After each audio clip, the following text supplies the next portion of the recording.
आवाज की दुनिया के दोस्तों, सुन ग्रह कहे नीक कहे बूझा, सहसा कर पछताए विमूढ़ा, भरत स्वभावशील बिन बूझे, बड़ी थान जान बिन जूझे, गया घाट बट सिमट सब ले मरम मिल जाए, बूझ मित्र और मध्य गति, तब तस करे हुआ है, अनुचित उचित काज कुछ होई, समझ करे बल कह सब कोई, सहसा कर पाछे पछताई, कहो वेद बुझते बुझ नाई। दुनिया में भेड़िया शान चल रहा है, जड़ बुद्धि जड़ता का ही सम्मान करती है, लोग वस्तुओं को ही चाहते हैं, किंतु उन्हें प्राप्त करने से अभिमान बढ़ता है और खोने से शोक संताप में डूबना पड़ता है। आवाज की दुनिया के दोस्तों, पुण्यात्मों, तुलसी भेड़ी को जिसने जड़ जड़ता सम्मान, पाए ते अभिमान पुन खोए मूड अपान, कथा सत्संग स्वाध्याय आदि से तो ज्ञान की आरंभिक भूमिका ही पूरी होती है। समय ज्ञान प्राप्त करने के लिए तो सद्ज्ञान को सत्कर्म के रूप में परिणित करना पड़ता है, अन्यथा वह ज्ञान बुद्धि विलास मात्र बनकर रह जाता है। कर्म में ही ज्ञान की सार्थकता है। कोटि विरक्त मध्य सुध कही, समग्र ज्ञान सुकृत को उलही। नीति कहती है कि संकट में मनुष्य का कोई साथ नहीं देता, और संकट में जो साथ दे वही हितैषी बंधु है। ये संकट हमारे लिए कसौटी बनता है और हमारे मित्र बांधवों के लिए भी कसौटी बनकर उनकी पहचान करा देता है। संकट परे परखिए चारी, धीरज धर्म मित्र नारी, मिंतर मोले परखिए सगा न ओड़ी बार, त्रिया न तभी परखिए निर्धन है वर्तार। मित्रों, कर्म और उसका प्रतिफल, ये सृष्टि कर्म फल के आधार पर चल रही है। ईश्वर ने संसार को बनाया और उसे नियमबद्ध कर्मबद्ध सुसंचालित रखने के लिए कर्म फल का विधान रचा। कर्म करने की स्वतंत्रता तो हर किसी को दी, किंतु साथ ये विधान भी बना दिया कि हर किसी को अपने कर्मों का कर्म फल भुगतना पड़ेगा। इस नियम से ईश्वर ने अपने को भी मुक्त नहीं रखा, वरना वह उसी कार्य मर्यादा में बन गया। भगवान राम ने छिपकर बाली को मारा, उसी का प्रतिफल उन्हें कृष्ण जन्म में बहेलिया द्वारा बाण से भेजे जाने के रूप में भुगतना पड़ा। राम के पिता दशरथ ने स्वर्ण कुमार को बाण से मार दिया। उसके पिता ने शाप दिया कि हमें जिस प्रकार पुत्र शोक में विलक कर मरना पड़ रहा है, ऐसे ही तुझे भी मरना पड़ेगा। दशरथ की मृत्यु उसी प्रकार विलक विलक कर हुई। राम अपने पिता को भी उसे कर्मफल से छुड़ाने में समर्थ नहीं हुए। कृष्ण का भांजा सुभद्रा पुत्र अभिमन्यु महाभारत में मारा गया। अपने सखा बहन हुई और भक्त अर्जुन पर पुत्र शोक की आपत्ति हुई। अभिमन्यु की मृत्यु का समाधान करते हुए कृष्ण ने सुभद्रा और अर्जुन को कर्मफल की प्रबलता समझाई और कहा कि वे भगवान होते हुए भी प्रारब्ध भाग को टालने में असमर्थ है। ओ दूर न कर सके विधि के उल्टे अंक, उदित पिता तव चंद को धोए न सको कलंक। कद सबरी चौका दिया, कद हरि पूछी जात, प्रीत पुरातन जान कर फल खाए रघुनाथ। आवाज की दुनिया के दोस्तों, यह कर्म की ही प्रबलता है। ईश्वर का किसी के सुख दुख में हस्तक्षेप नहीं, भाग्य की अपनी अलग से कोई सत्ता नहीं है। मित्रों, वह कर्म की परिणति मात्र है।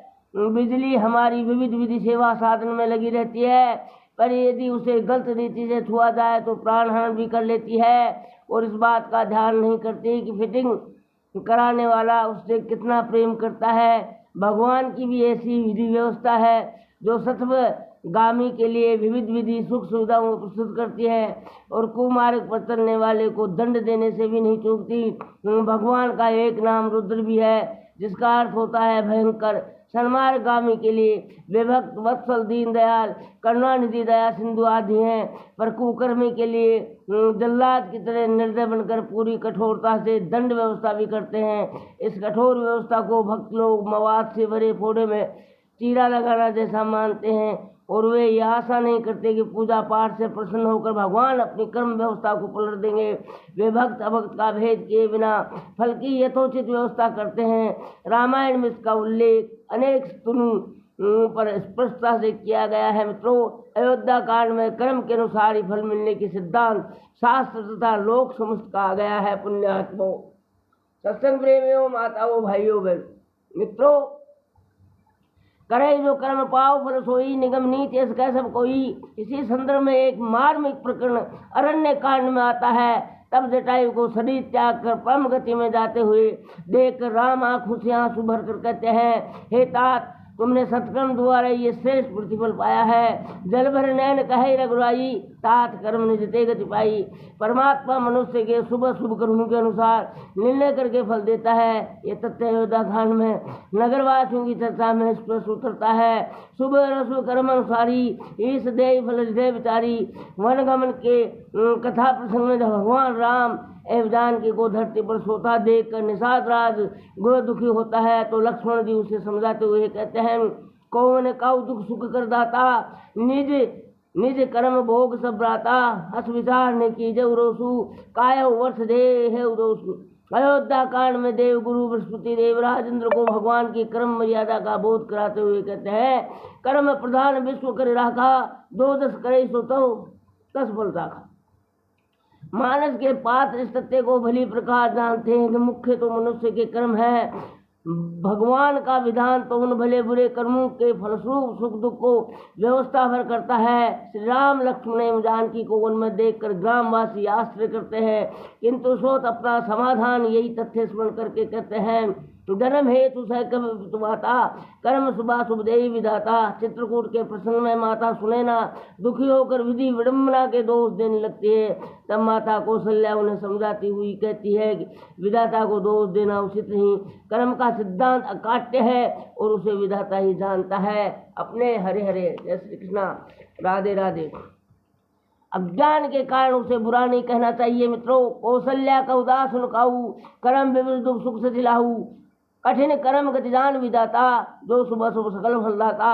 ये मर्म समझने वाला बुद्धिमान भगवान से अपने स्वार्थ के लिए कर्म बंधन तोड़ने का आग्रह नहीं करते। मरते समय बाली यही मांगता है कि कर्मवश जिस योनि मैं भी जाऊं वहाँ आपके प्रति प्रेम बना रहे। जय जोनी जन्म कर्म बसते ही राम पद अनुराग हूँ। स्वयं भगवान राम उत्तरकांड में भरत को समझाते हुए कहते हैं, मित्रों, अनीति करने वालों के लिए मैं कठोर बनकर अपनी शुभाशुभ कर्म व्यवस्था को बनाए रखता हूँ। मित्रों, काल रूप दिन कह मैं भ्राता, शुभ रसु कर्म फलदाता। मनुष्य अपने कर्म से अधिक कुछ नहीं पा सकता। ये भाव बड़े सुंदर ढंग से दोहावली में समझाया गया है। वहाँ पर गोस्वामी तुलसीदास जी कहते हैं कि मनुष्य अपने कर्म रूपी कमंडल को सागर सरिता कुआं या जहाँ कहाँ भी डुबाए उसमें जल उतना ही आएगा जितना उसका पात्र है। अर्थात मनुष्य प्रारब्ध को दोष न दे, अपने कर्मों के प्रति सजग रहे। कर्म कमंडल कर गई तुलसी जह लग जाए, सागर सरिता कृपजल बूंदन अधिक समाय। राम जन्म में ही नहीं, कर्म व्यवस्था में मर्यादा भगवान ने अन्य अवतारों में भी रखी है। मानस काल विनय पत्रिका में लिखते हैं, हर अवतार आपने राखी वेद बढ़ाई, ले चिबरा निधि दे सुधा मही जद पीवाल मिटाई। हरे हरे। आवाज की दुनिया के दोस्तों, अर्थात हे प्रभु, आपने सभी अवतारों में वेदों की मर्यादा पाली है। यद्यपि सुदामा से आपकी बचपन की मित्रता थी, पर जब सुदामा ने अपनी शक्ति के अनुसार चावल देने का साहस किया, तभी भगवान ने उन्हें अपनी सामर्थ्य के अनुसार संपत्ति दी। मित्रों, पाप फल का निराकरण होने का ईश्वर तथा सामाजिक दंड भुगतने के अतिरिक्त दूसरे विकल्प यह है कि हम उनका प्रायश्चित करें। पूरा समाज एक इकाई है। किसी भी व्यक्ति के साथ किया गया अपराध समस्त समाज के प्रति किया गया है। उसका प्रायश्चित यही हो सकता है कि समाज के किसी घटक को जो क्षति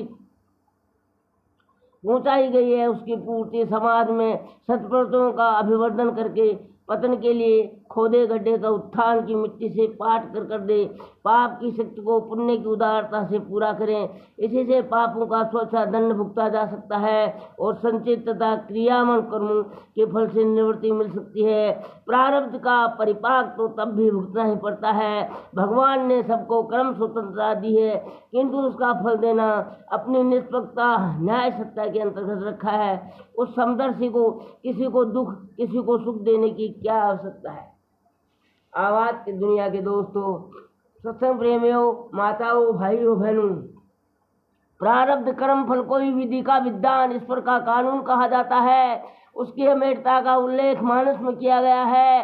पार्वती जी को तप का प्रसंग विख्यात है। वे जानते हैं कि पिछले जन्म में शिव जी की आज्ञा भंग तथा भगवान के साथ किए कपट व्यवहार का प्रायश्चित प्रचंड तप से करना ही होगा।